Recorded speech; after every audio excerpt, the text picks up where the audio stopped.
There we go. We're top of the hour. Take it away, Charles.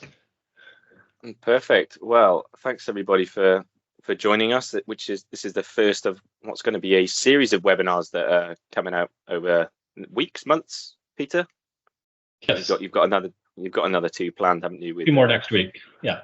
Yeah, there you go, with other partners and so on. But this sort of session is designed around the data room, which is effectively what it states on the opening slide there: confidential document exchange securely using Microsoft 365. And we have an EUM solution which provides a very streamlined process for those scenarios, and we'll be talking through those today. You just skip forward to the key takeaways. Yeah, so the key takeaways here, we want to put these right at the top before we do any introductions, because we really want to hammer home these points and hopefully leave you guys in a place where the messaging was clear. And if you have requirements like this and they resonate with you, then we can absolutely help you with those. So number one there, ensuring business satisfaction while IT and compliance enjoy peace of mind. What we're basically saying there is we want to take the strain off IT. IT often get involved in a lot of things, and business processes like these data rooms and securely sharing data between external parties and internal. We want that to be user-led, and we have a solution that will absolutely do that whilst still adhering to your security and your compliance processes. Step two, streamline processes for improved productivity for all parties.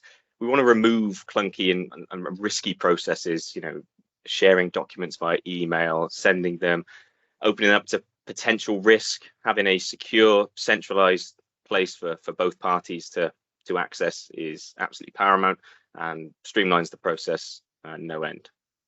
Number three there, controlling your data and branding and leveraging your Microsoft 365 tenant and all of the security protocols that go with that, utilizing MFA, utilizing Microsoft authentication for those end users, as well as providing them with a custom branded portal that feels part of the business, so they know exactly where they are, as well as leveraging your Microsoft storage as well. Peter will go into great detail of the architecture of this and how it's so secure, and that will be coming in the later slides.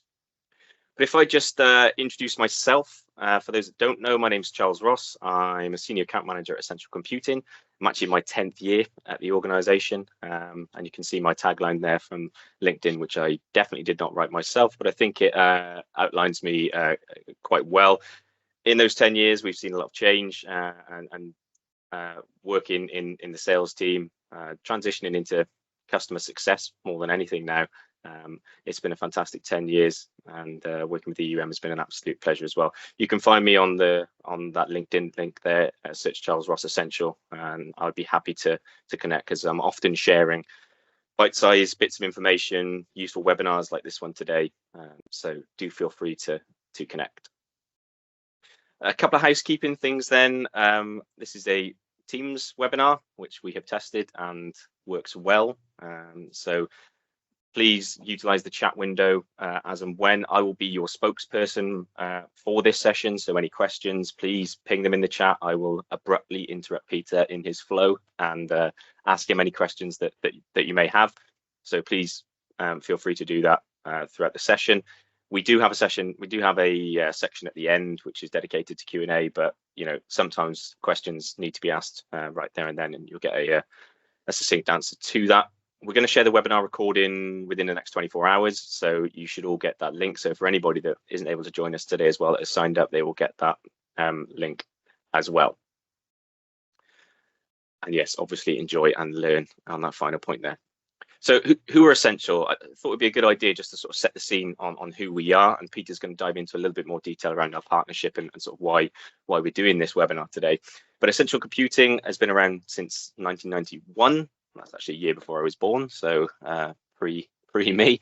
But we were one of the first Microsoft partners in the UK, and you can see that lovely picture on the right there is the marina outside our new office, which we've moved to just over a year ago. And we're based in the southwest, just outside Bristol, in a little town called Portishead. But we've always been dedicated to Microsoft technologies and plugging the gaps, I guess, where Microsoft potentially falls short, or there needs to be some sort of add-on solution to help leverage organizations investment into Microsoft 365.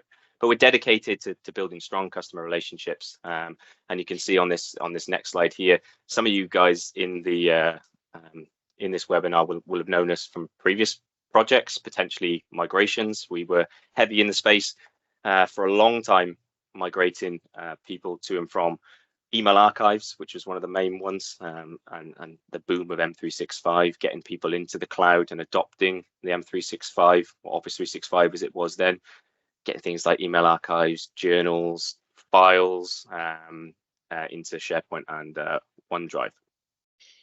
Since then, we've sort of transitioned into things like, we've got this adapt slide here. So as well as the compliance and the technical bits and pieces, we've also got other areas of the business, such as workplace management, which I know some people in the audience today will know us from room and desk booking solutions that are integrated with Microsoft as well as the learning and development. We took on a product called LMS 365 a number of years ago now, and that has taken off. That's basically learning in the flow of work, providing secure learning using M365 authentication again, and embedding it within Teams and SharePoint, for example. So that also leads us into how we actually met Peter and the EUM team, because it was through our relationship, both of our relationships with LMS 365, that we got introduced. And since then, that was probably, what, 3 years ago, would you say, Peter, 2-3 years ago that you took over the external sharing and the external user side of things when it comes to LMS 365. And since then, we've developed our own partnership and have moved on to a lot of other things, such as the data room solution that we're going to talk through today. But other things that, sorry, Peter, just go back a slide there. I do apologize. The other aspect as well, actually, no, I covered everything then. I was looking at a different slide on my screen. So no, that's fine. Do go on, introduce yourself. Very good. Thanks, Charles. Peter Carson here, president, founder of Envision IT and Extranet User Manager. Two brands, one company. Envision IT is very much like an essential. In fact, we were started in 1988, so similar long lineage from that point of view. And through the consulting work that we did on the Envision IT side, built up the Extranet User Manager product and brand, which is what we're going to be focused on here today. Also a 13-time Office M365 MVP and president of the local Toronto Microsoft 365 user group. So I like getting out speaking and attending conferences. So, looking forward to being over in the UK a couple times this year, actually, for different events coming up. And again, all my contact info is in there too. We don't have my LinkedIn link in there. I should add that in there. We will make the deck as well as the recording available, so everybody will have access to all the links that are in here. But just to drill a little deeper into Extranet User Manager. I mean, it started as an identity management for people that you want to bring in from outside your organization, that you want to collaborate with, securely share with, do different things with. And it's evolved and changed. And initially it was broader, and we sort of focused in as the cloud became dominant from a Microsoft point of view, and said, hey, let's just build this exclusively on Microsoft 365. So about 3 years ago, we launched a new version of EUM that did that, and that was about the time that we started the partnership with LMS 365. We went essential, and things really started to move from that point of view. Try not to laugh too hard at we make Microsoft simple. I know it's a lofty and overall unachievable goal, but it's still a guiding light for us to say, hey, Microsoft is by definition complex. They're building enterprise software for everything from a one-person organization to a million-person organization, and it's going to have a lot of complexity as part of that. And we try and distill that down and say, hey, can we build a layer on top for very specific scenarios like the data rooms that we're going to talk about here today, to make that simple, to let the business be able to do what they need to do, to provide that exceptional user experience, not just for the internal business, but for the people that they want to share and collaborate with. So everybody can use this, adopt this, and be happy doing it. But that IT is involved, they're signed off, security and compliance is all being done properly. So you kind of check both check boxes. It's sometimes a competing goal in lots of people's mind, but done well, they actually complement each other quite nicely. And then just coming back to Charles's point around, how did Essential and Extranet User Manager come together? It was really through that LMS e-learning side of things that first brought us together. We've done a number of projects, both with our joint partner company, LMS 365, who's a third party here, as well as just between the two of us. And things like document sharing collaboration is what we're going to be focused on here today. But Essential has a cool workspace booking product that they've built out, and we've done some things around how do we bring our user management into that. Obviously more general SharePoint extranet and external sharing and such are things that we do together as well. So, really enjoying the partnership and looking forward to doing lots more together from here. So, Charles, let me pass it back over to you. And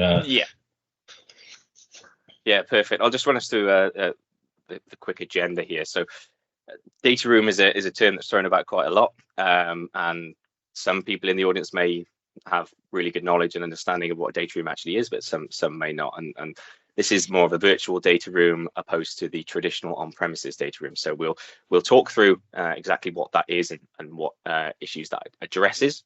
We're going to hopefully identify if a VDR is something that is a solution that might meet your needs.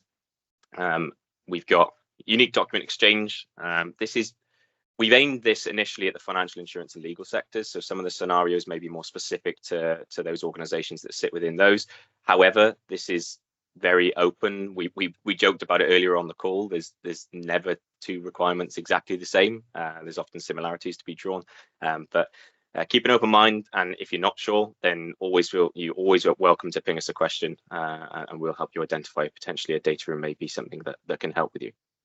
We're going to actually run through a live demonstration as well following that. So I'm going to share my screen and we're going to walk through what it would look like from a brand new end user's perspective, coming into a data room scenario, signing up, gaining access, uploading some documents, and walking through that process as a brand new user would do.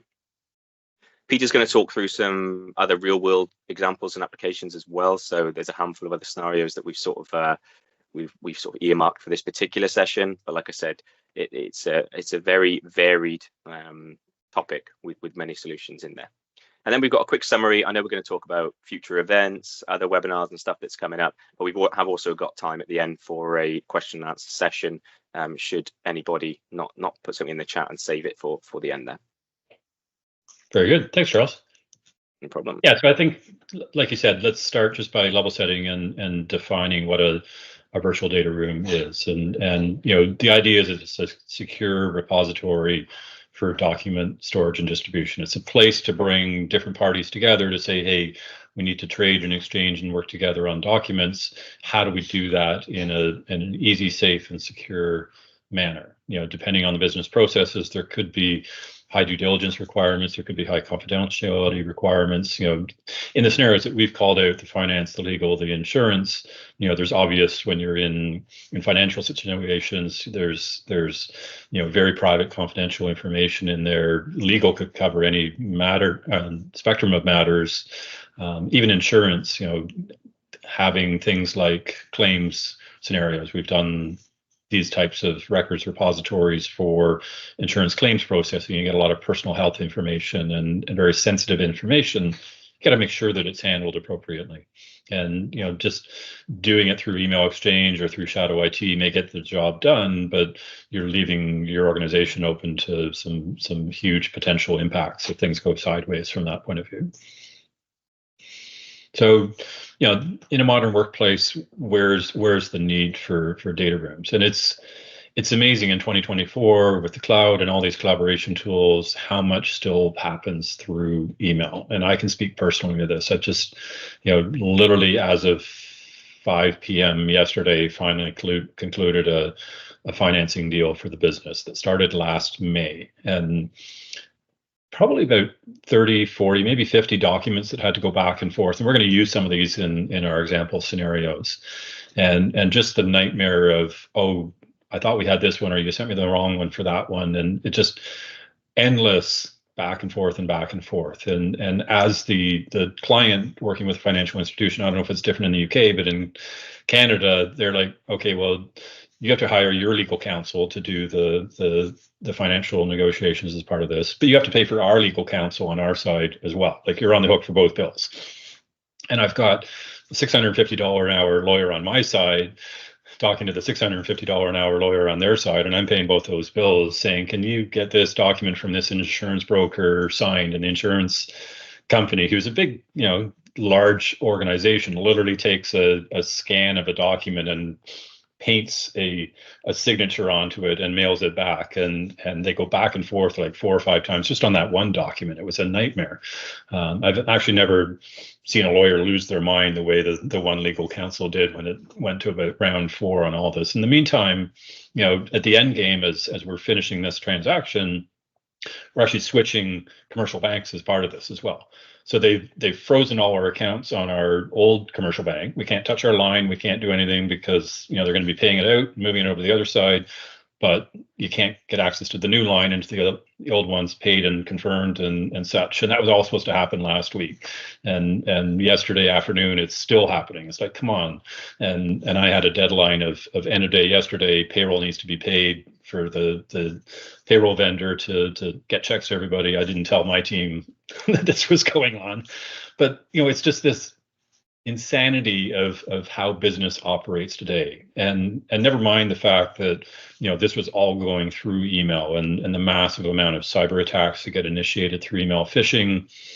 If this goes into other methods of sharing, hey, let's just put it in my personal Google Docs account, which happens. It's frightening, but it does occur. There's dark IT risks there, and it's not specific to financial. It's not specific to the 3 industries that we just called out. It's every industry. No organization is an island. Nobody only works with themselves. They always work with other organizations. You need some centralized way to do this. So there's a clear need here. And if you go in the market, there's tons of data room vendors out there, but they're predominantly, sort of SaaS, shadow IT type of things that the business will procure themselves, and IT has no awareness of, is not a fan of, because it doesn't have proper security controls in place. And that's really what we want to address, is to say, let's get rid of that shadow IT, the email, all the ad hoc kind of approaches, and leverage the Microsoft 365 that you've already have there.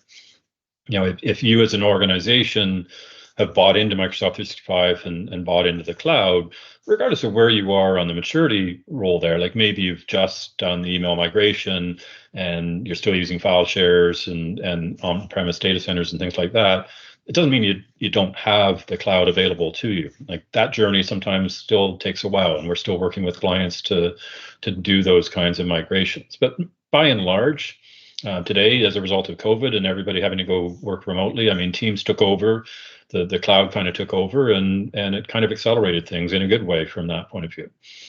So you've got Microsoft 365, you've got this incredible security stack there. It's just, sometimes it's too complicated. It gets in the way of doing business, so it doesn't get used. And that's our goal, is let's eliminate that. So really, our data room, which is a component of our broader Extranet User Manager product, it's just a layer that sits on top of your Microsoft 365. We'll show you these screens in a minute as we take Charles through going through the demo walkthrough of that. But the pages that you're seeing there are our product pages branded to the fictional Contoso company. If you're familiar with Microsoft, you've probably heard that name before. But at the end, all of that content, all that information that you're sharing, it's not like you're giving it to us, to some SaaS solution that's going to host a data room for you, and you have to ask for it back later when you decide not to do business with us anymore. No, it's all in your Microsoft 365 tenant. It never leaves it from that point of view. So all of the enterprise class security that you've got is there, but you've got your brand throughout that, and you've got the user experience tailored for what you want to do. So if we think about, the old way, the email ping pong, that side of things, what are the hidden costs that you don't see as part of that? Obviously data loss is a big part of that. And that's not just meaning data going missing in the fact that, hey, I can't find it because it's lost in my black hole of an inbox, which is what my inbox looks like, unfortunately. But true data loss, like that email travels through different email servers that you don't have control over on its journey from person A to person B. Can that get intercepted in between? Can somebody's email account get hacked? And you actually lose that data in the sense that you've been compromised. And that's a much bigger cost from that point of view. So you say, well, let's get Citrix, ShareFile, or Dropbox, or some other tool, and we'll build a data room that way. Well, now you're spending money on a third-party tool to take your content that you probably built in Microsoft 365 to put in a different environment to share, to put it back into Microsoft 365. Like, that's not just inefficient, but it's a financial drain. You're paying for a service that you actually already have in 365. Cyber attacks, I mean, Microsoft is not immune to it. They've had their share of things in the news recently, but I mean, I don't think anybody spends the way Microsoft does. Their budget is somewhere north of $1 billion a year on cybersecurity. They run, two red and blue teams of attackers and defenders against their own systems. They're very proactive at looking at what's happening with all of their customers. So you benefit from that massive investment that they're doing from that point of view. You've made a big investment in Microsoft 365. Make sure you utilize that. And last but not least, just that inefficiency. That, hey, where is this? Who's got what? Whose court is the ball in? Just improve that process. Will streamline things and streamline timelines as well, which would be wonderful. So, I mean, I think everybody's probably experienced the email document ping pong of, hey, back and forth and back and forth and back and forth, particularly if you're in sort of contract negotiations or legal stuff or anything involving a lot of documents back and forth. If there are attachments in emails, it becomes a nightmare, particularly when you get multiple people involved in authoring on that.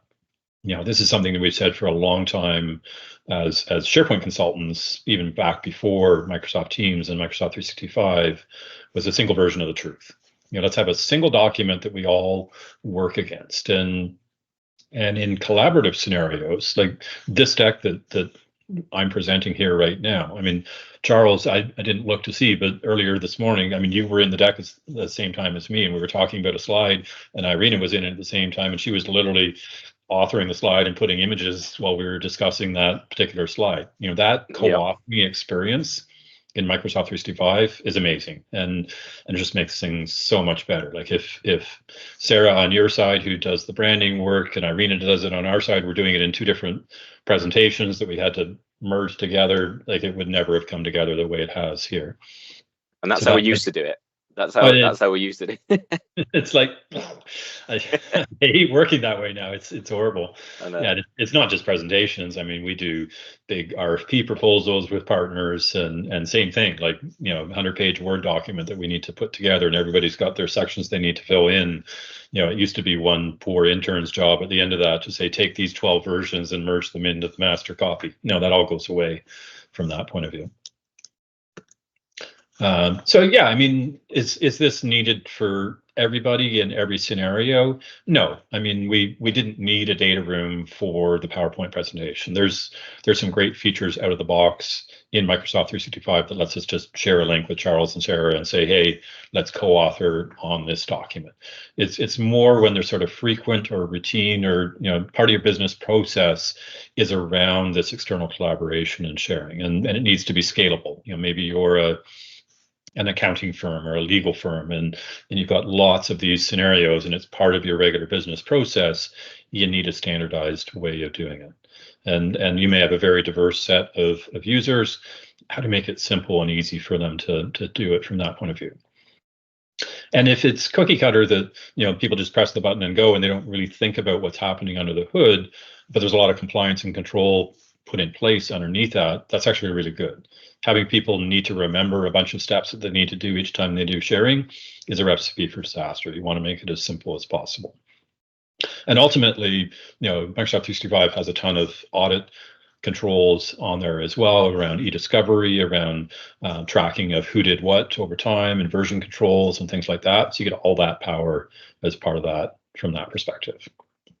I mean, if you're just doing internal document exchange or the content that you're working together on, it's public information. There's no intellectual property concerns from that point of view. Yeah, you don't maybe need this scale of solution from that point of view. If it's too small, and I would say the low risk of data breach doesn't really apply to anybody these days. It should be important to everybody from that perspective. But it gives you a little sense of, hey, does this solution fit? Do I have things on the left here that make sense from that point of view? So before we flip over onto the demo side, any questions in the chat so far? Nothing that I can see, and it's probably worth mentioning as well, there is actually a chat and there's also a Q&A section. So maybe post questions in that Q&A section for me to pick up on, but there's nothing as it stands, Peter, which means you're doing a great job of explaining it. Or I've lost everybody, I'm not sure. Okay, cool. So the first one we didn't mention in the prelude is actually how we work with partners, and I thought it'd be interesting to talk a bit more about how Extranet User Manager and Essential work together through our partner portal, which is kind of a specialized version of a data room. So we have a number of partners globally that we work with. And obviously, we'd like to have a sharing place where we can work together from that perspective. Where do we keep our documents? How do we keep ourselves up to date? And how do we communicate with each other from that point of view? So if I flip over here for a second, this is actually our live Extranet User Manager portal here. And I've gone into the Essential member page in our portal. Actually, I should refresh because it'll probably want me to log in again. It's been sitting here for a little bit. There we go. Excuse me. So this is an example of a data room that's been fairly heavily customized. I mean, we've got the spot to have some featured documents and some links. We have all the people on both the Extranet User Manager side and the Essential side. I mean, this is a key part of it, is just understanding who are all the people on each side through here. So I can click into Charles and see a little bio from him from LinkedIn. I can connect up to his LinkedIn, see his website, see your picture and such. So this is really great from an engagement point of view, where folks on both sides maybe don't know everybody else on the other side. So how do we make this an easy spot to bring everybody in together? And behind the scenes, like all of the data room stuff that we're going to be talking about, there is a SharePoint site that all of this content lives in. It's in our Envision IT tenant because this is our partner portal in this scenario. And we can see here's the presentation that we were working with. I could click in. I've already got it open, obviously, and go from there. But all of the work that we're doing on different client projects and things like that, we've got all that in here, and it becomes our single source of the truth from that perspective. We also use Teams a lot, so we've set up what's called a Teams shared channel with Essential, and we can chat with each other and have conversations in that channel. And it feels like it's in the Essential teams on the Essential side, and it feels like it's in the Extranet User Manager teams on our side. So it's very simple for us. We don't have to do tenant switching in Teams or anything weird like that, and that's working really well. So we've got lots of chats and conversations going on from that perspective. But let's dive into one of our scenarios on the three industry verticals that we wanted to focus on, being the Contoso financial loan application one. This is one that we're going to spend the most time on here. So the scenario here is that Charles is going to play the part of the business owner who's coming in that wants to apply for some commercial financing. And I'm going to play the role of, I'm a loan officer at Contoso Financial who's going to be evaluating that application that Charles submits in. Now, the pain points, like I just iterated, 10-month-long process of trading documents back and forth and things getting lost and lawyers getting confused and such. How do we improve on that complexity? So the document errors, making sure that you've got the right documents being asked for and such. And ultimately, I have to say, I was getting close to pulling the pin and saying, I'm out. Like, this deal is just too painful and taking too long.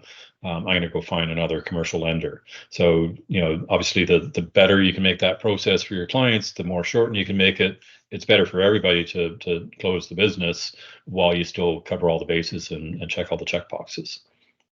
So, Charles, why don't you share your screen out here? Yeah, let me do that.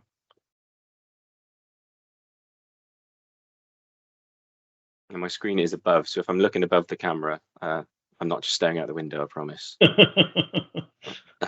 So I'll copy it in. So I'm going to the Contoso branding page. So this portal that we're using here is actually our development version of our product. So we usually have a demo portal set up for this. I think everything's going to hang together. We've told the team not to break anything while we're doing the webinar here. So yeah, Charles, you've come to the portal because we did a dry run yesterday, another one this morning, but we've cleared your identity out. So it's as if you're a brand new person that's never been here before is the scenario that we're coming into here. I'm going to make an issue that I've clicked remember me and it's pre-populated that. won't make any difference. No, that's fine. Yeah. Okay. So if I go through here. So before starting the application process, Charles needs to have an account on the portal because we want to make sure that the person that's filling out the application. Oh, I thought I'd taken you out. Hang on a second. There's nothing like a live demo to. Oh yeah. To bring up any any issues. We can always show the screen grab of the registration portal if we can't. I just deleted you again. So go ahead and the CR drop down up in the top right. Yeah. No. Yeah. Right there. And sign out. Yeah. Our switch account is faster. Switch account. Okay. And then continue again. Here we go. Okay. That's what we wanted. Now it's forgotten you. So, I mean, there's different flavors of registration forms. For demo purposes, we thought it'd keep it pretty simple. So go ahead and just fill your stuff in here, Ross or Charles, and the curse of having two first names, and also a colleague that's called Ross, and 10 years of working together, getting each other's emails and so on. Yeah, perfect. So go ahead and hit register. So this step takes a minute. So let's let this chug away here. So what's happening is when Charles first went to sign in there and ignore the first pass through, second pass through, he's not a person set up in there. We did a check and say, hey, has Charles ever had an account on our system? No. Okay, we need to go through that registration form that we just saw, and we can have different flavors of that can collect a lot more information. You don't want to overload people at this step and ask for too much. I've seen registration forms with 40 fields on it, and it feels way too onerous from that point of view. So we kept this one quite simple from that perspective. Behind the scenes, what it's doing is it's setting Charles up as a guest in our Microsoft 365 tenant, so that he can then sign in and access resources that we've shared with him. Only what we've granted him permissions to. And it's also putting him into a group to be able to fill out the application as part of that. So there's some things on the Microsoft side that need to happen to get that all going. That's what we're waiting for here. So that's gone through now. Go ahead and hit continue. Yeah, it should have signed you right in. We noticed this bug earlier today, but it basically passes through, and we're seeing the Microsoft login at this point here now. So I just want to talk through what happened there for a second. So this is Charles' first time coming into our tenant. Microsoft says you need to ask consent of the people that you're bringing in as guests, that they accept that you're going to share their profile information as part of that there. So that consent form is something that needs to be accepted by each person coming in. Now you can go beyond that. This is part of the beauty of using Microsoft under the hood. You can have your own terms of use that you put in there that also comes up as a step that they need to review and accept before they go in. And that's not us doing that. That's Microsoft enforcing it through their security. So it's nice and solid from that point of view. But let's go ahead and join the Contoso Financial Loan Application group there. So just hit the financial dreams of reality. I love that. How do you like my ChatGPT image that I did last night for that one there? Was that AI generated with it? That was ChatGPT generated. There's two images. There's one that we see here, and there's one a little later in the process. And I had a heck of a time getting ChatGPT to give me two related images that were different. They tended to be wildly different, but I eventually got it to go. So yeah, let's go ahead and access that group. This looks good.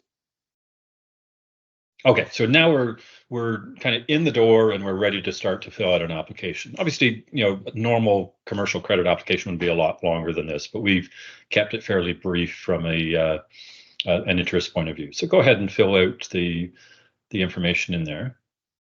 I'll do it manually because I know we want to show a couple of things, don't we?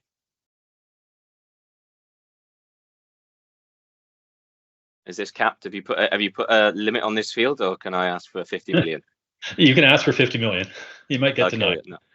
No, let's just keep it. Let's keep it realistic. Okay. And one thing we were testing earlier is if I type it in, it actually brings it up, doesn't it, via the so we've actually Google integrated Google Places into this, so it will look up. I mean, we probably should have geo hinted it to the UK because it's picking up all over around the world, but I think it eventually there. You're Mr. Worldwide, Peter, so for you it's probably an accurate geographical range there. Okay, so we've got all your info there. If it all looks good, go ahead and hit the big easy apply button. So what's happening now behind the scenes is it's recording that loan application information that Charles just entered, and it's actually starting the process of setting up a brand new data room just for Charles and the loan officer, who will be me, on this particular loan application. So it takes a minute or two because there's a few things that need to happen under the hood to make that occur. So maybe what I'll do is, while we're waiting for that email to come through on your side, Charles, I'll grab the screen back and we'll look at a bit of the behind the scenes of what's going on there. Yep. Okay.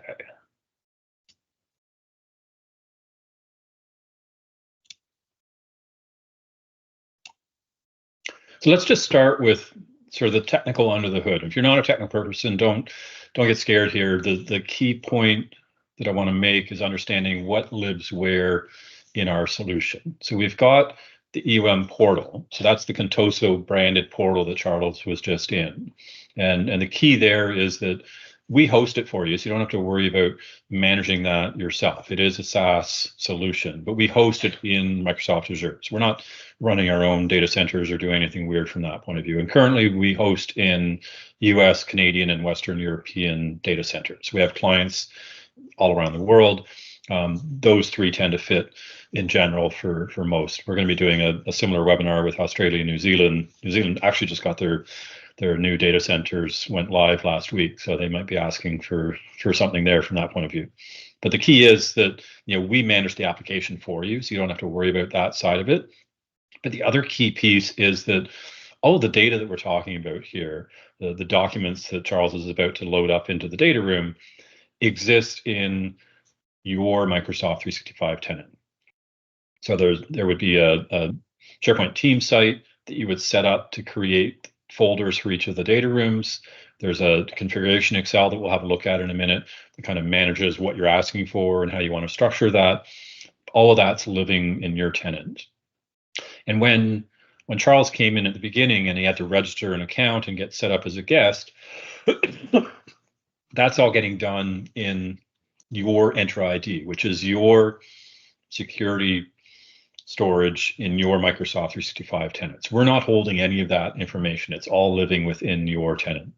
Even all the configuration for our product and how it runs for your particular installation, that's all in your Microsoft 365 as well. The only thing from a data point of view that we do hang on to on our side is we're leveraging Azure AI Search to make the application work better. And there's some cost benefits. It costs about $1,000 a month to run Azure AI's search. And we can spread that across a bunch of clients and keep the costs down from that point of view. So we run that on our side. And there is some data stored in that in our tenant as a result of that. If you said, hey, from a data sovereignty point of view, that's not acceptable, we could move that onto your side as required as part of that. There's just obviously some Azure costs associated with doing that you'd have to incur. So that's sort of what's happening from an overall point of view. If I come under the hood a little bit here, and I have a look at the actual SharePoint site, I should have had this queued up, but let me go find the group that just got created. So this is the Charles Ross group that got created for the data room that Charles just filled in there. And it's got a SharePoint site configured for it that is going to keep all the data in. So if I go into that site and come on down into the documents library, as an end user, you don't really need to care about this, but we can see there's this new Charles Ross folder here. So this all got set up as part of a workflow that was running after Charles filled out that loan application. And one of the things in here is this Excel called the data room configuration. And the idea here is that we've got a starting point of documents that we need from Charles as part of any loan application. It's a corporate financing, so we need a corporate deck, we need a cap table, there's typically personal balance sheet as well as balance sheet on the organization, financial statements, AR, AP, a whole bunch of stuff. And this list will get longer. I mean, as the deal progresses, there's going to be more things added in through there. And the key is me as a loans officer, I can add another item into this list just by adding it in the Excel. And a loans officer hopefully knows how to use Excel. That's why we've chosen tools like that. It's super easy for them to use. And in fact, the folder properties shows what Ross typed into that form when he was filling it out. So we see the company name, the loan amount, the status of the loan, the applicant, all in there as part of that as well. And it's very easy to just add new things in here and make it part of your process. It's not like we need to write new code to make this all work. It just hangs together nicely from there. So Charles, why don't you grab the screen back? Have you got your email? I have, yeah. I've just loaded it up into a full screen so we can see the exact experience as Perfect. to what the email looks like with the Contoso branding at the top there.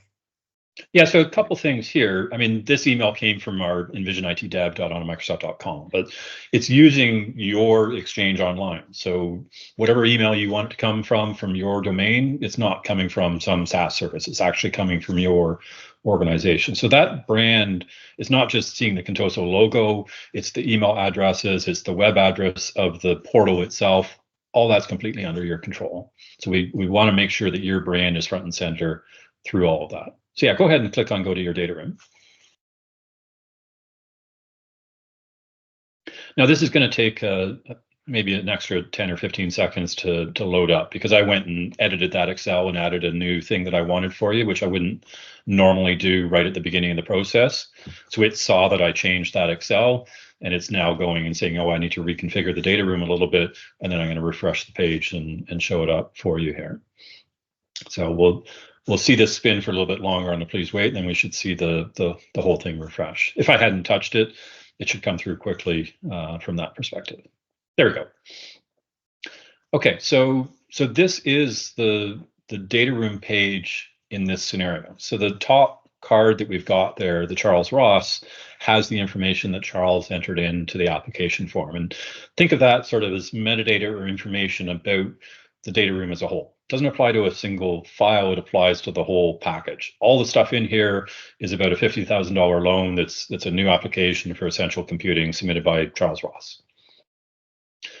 If you scroll down, Charles, though, and let's see the bottom two cards. So there's a requested documents and a documents section here. One of the key pain points is people often get confused. What have you asked for? What are you missing? Where are we at in the process? We came up with this concept of building out a list of requested documents, which is what you saw in that Excel that I was filling out. In fact, you can see the bottom item in there is the Peter demo that I typed into the Excel as we were doing that. So this is kind of Charles's work list of this is what we need from you to move to the next step in the application process. So Charles, if you want to go hit the upload and grab a couple documents off your local system.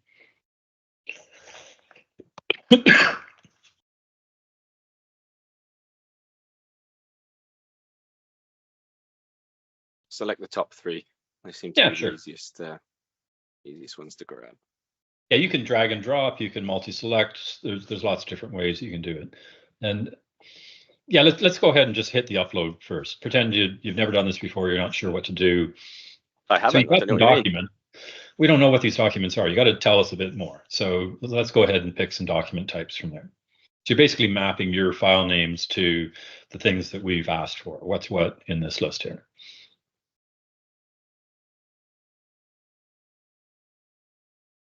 There we go. And then go ahead and upload. I mean, you could put some comments in if you wanted to.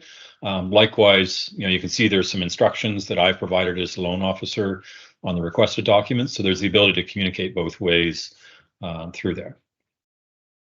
So this is just refreshing. Boom, we see Charles's 3 new documents that he did upload down in the bottom there. You also notice the requested documents list got shorter because he's checked off a number of those items. He's still got more to do, but it gives you a good sense of where things are at and what's happening from that point of view.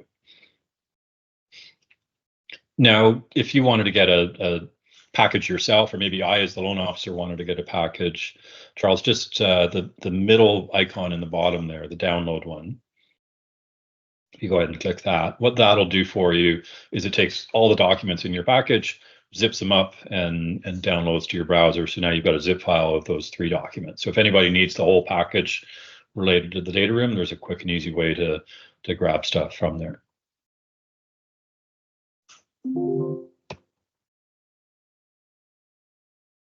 Now, let's say you messed up. So, it's a little confusing because we're asking for a corporate interim balance sheet plus a personal balance sheet, which is quite common in these kinds of scenarios. And maybe that balance sheet wasn't your personal net worth, it was actually your corporate one. You want to fix it.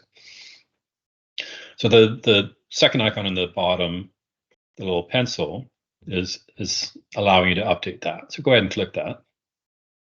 And let's just flip that bottom one from personal balance sheet to interim balance sheet. Say, okay, yeah, that's better. So you're not uploading a new document, you're just telling it what the different document is. And this will update the list in the requested documents to state any changes or anything like that. Exactly. So the page will refresh, and now your personal balance sheet is back in the requested list, and the interim balance sheet is down in the bottom. Now, Charles, click on the SharePoint icon, the rightmost of those 5. That one there? Yeah. I mean, I could have invited you right into this SharePoint library and had you do what we were just talking about doing. So let's kind of go through that process and just compare and contrast. So hit the upload here, because you can upload through SharePoint.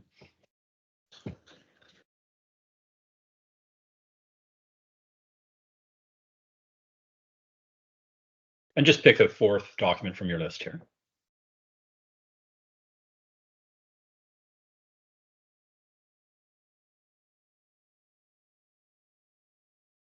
So that wasn't that different. I mean, you might say, well, why can't I just bring people here? Well, I've come into this, SharePoint.com site that's not Contoso Financial. I've got very limited brand control around what I can do with it.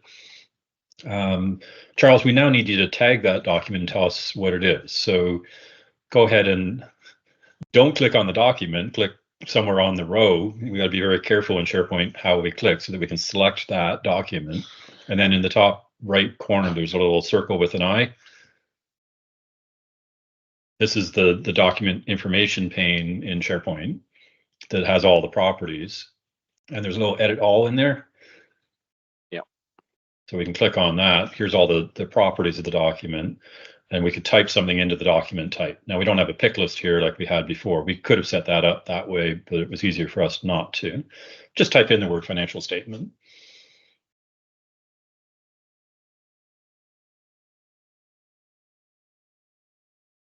And then hit save.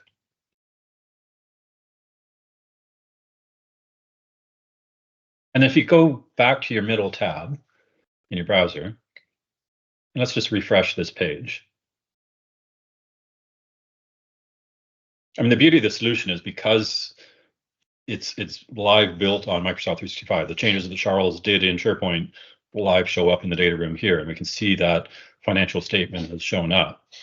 But think about the steps that I just had to take them through to do that, and imagine a non-technical business owner trying to do a loan application who never uses SharePoint Online, trying to figure out how to do all that. They'd never succeed, and we'd be back to email ping pong. So it's streamlining that process and saying, okay, what's unique around this process? How do we make that hang together super easy?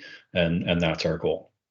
And the idea is that these can be tailored and customized very specifically to particular scenarios.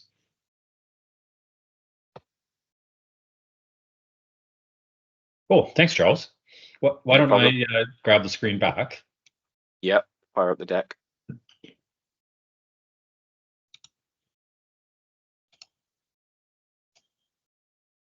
So we're not going to go through all the other scenarios, but I do want to talk to them at least. I mean, we talked about financial, legal, and insurance as sort of 3 key scenarios. And we'd start to build out a scenario around a Contoso legal matter. In fact, we're going to go deeper with this. Probably won't be attractive to the UK audience because it's an Australia and New Zealand time zone which I think is the middle of the night sometime for folks in the UK. But the partner there, Stratus Technology Partners, actually works a lot in the legal space, and we're going to go much deeper in that webinar around the legal matter scenario to say, hey, I had to do some chats with lawyer friends to say, okay, what is a legal matter? I always think of a case as something that a lawyer works on. Well, no, a case means that you're going to a court, and not everything a lawyer does involves going to court. I mean, if you're doing contract negotiations or estate planning, things like that, those are matters. They're not cases. And there's typically a lot of back and forth documents with a lot of those types of matters. So we started to build out what a matter scenario would look like as well. So let me come over here. We've got our Contoso legal matter, very similar scenario to the loan application one, different set of metadata that we want to capture. There's typically a matter number that's in the legal practice software that they're using. A matter type, is it estate planning or litigation? These are just some examples of what a matter might be. Who's the partner is often very important, and maybe a little description of what that matter is. This is some more ChatGPT generated stuff. I said, generate me a nice bougie looking law firm boardroom, and it did an interesting job of it. But I also said, hey, can you give me a description of a legal data room? And this is verbatim what it came back with from there. So secure access is obviously number one. That's why you're creating a data room, is from a security point of view. But document organization is a big part of that as well. And things like that metadata, the tagging of what was each of those documents that Charles was doing, we made fairly easy, is an important part of it as well. Encryption, super important. And we won't have time to go too deep into the Microsoft Purview side, but there's tools you have in the Microsoft 365 stack. You can encrypt the documents. You can put watermarks on them. You've got all the version control, the audit trail around that, very granular permissionings. Things like ISO and SOC 2 compliance. I mean, Microsoft has all of the certifications from that point of view. Even integration with legal software, the way we built our data room, we've deployed it for clients where we integrated in with SAP or with other Salesforce, CRM tools, things like that. There's lots of opportunities to do integrations as part of that. So that's where we'll be going further on this side here. And then the insurance one, this scenario, we're going to save more for the third webinar. This is something that came up through a client project that we were working on. We did like I mentioned, a claims records management system in SharePoint Online. Big insurer, 35 million documents that need to be moved into SharePoint Online, several million documents a year being generated. And a lot of the claims that they were working on involved disability and medical claims, so lots of personal health information. And I was kind of disappointed. I'm still planning to circle back to this particular organization, because once we had all these documents in Microsoft 365, and they were all licensed for E5, which is the top tier of Microsoft 365 licensing that includes all the Purview, information security, data loss prevention, insider security, leakage, all that stuff in there. They weren't using that. They were downloading the documents from SharePoint Online, uploading them into Citrix ShareFile, sharing them with medical labs that were doing medical stuff with this personal health information, and then moving it back over again. So it's sitting on people's local drives. It's sitting in ShareFile. It's who knows what's happening on the medical lab side. Like, you can control that whole experience, that even if you let somebody download the documents like Charles did when he downloaded that zip, they can be encrypted, they can be secured, so that even if you put them on a thumb drive and give them to somebody, that somebody can't open them unless they can prove by signing into Microsoft that they're allowed to see those documents, even though they're not in Microsoft 365 anymore. So there's some really good security features that are available in the stack as part of that. That's good. Maybe a good point to raise here. There's a question in the chat, Peter. I think you may have already answered it as we've gone through this. But when a user's created an extranet user manager, does it create a guest account in Azure AD? It does. In fact, they are one and the same. So we don't have a separate database of users that we've created through extranet user manager. We're live working against Microsoft 365, and we're creating those guest users. When you edit a user, you're literally editing the guest user. We're just providing a more granular, easier to use interface for the business to be able to do that. So good question. Thank you. Thanks, Peter. So I know we're getting close to the top of the hour. So just kind of circling back to where we started the conversation with the three key takeaways that we wanted people to take away from this. And I hope these make more sense now that we've gone through, this idea of simplicity and business satisfaction, while under the hood, kind of seamless IT and compliance and peace of mind from that point of view, balancing that ease of use while still having all the security in there is super important. The streamlining of the process, avoiding that back and forth and just making it work better for all parties, not just the people in your organization, but the people that they're working with. Satisfaction and productivity is just going to go up on all sides from that point of view. But don't give up your branding. Like, control your own data, keep it in your own tenant, have your brand front and center through all of that, but have that enterprise grade security from Microsoft pin that underneath and support that from that whole perspective. We've got a few more slides just from a wrap up point of view, but I want to take a moment here. Charles, anything else you want to share, thoughts on the key takeaways? I guess the main thing is, like you said, we've been quite specific in terms of the use cases that we walk through there, but we are actively talking to organizations from loads of different verticals, construction to design to I know we've done a handful of successful projects, and none of them have been in the same sort of every sector, vertical has its own pain point. Exactly right. So that sort of varies from things like product guidelines as far as supply chain and things like that, and where two companies are having to work together, whether that's product based or things like purchasing or that supply chain. There's loads of use cases here. I know we've narrowed down on a few, but if you have any questions or maybe not sure if this is going to be the right solution for you, feel free to reach out at any time. Absolutely. So like I mentioned, we do have 2 more versions of this webinar. So if other folks are interested that couldn't join here and you want to direct them across to live sessions, I know the times may not work great for UK across, but those will also be available. Like I said, we'll go deeper on the legal scenario in the one with Steve on the 26th, and then we'll get more into some accounting and sort of consulting client focused with Susie on the 27th. Some events coming up. Comsverse is in the end of June, so excited to be there. We're going to have a booth there with the Essential team. So I guess the 4 amigos that we've got in the picture there from Malta last fall will all be there from that perspective. Also going to be in ECS in Wiesbaden in May, and Power Platform Conference in Brussels in June. So it's going to be a busy spring for us. Lots of trips across the pond. Well, I hope the weather's better by the time that Comsverse event comes around, because for those sitting in the UK, it's been very miserable for the last what feels like forever, to be honest. Yeah, late June. Hopefully you bring some weather with you.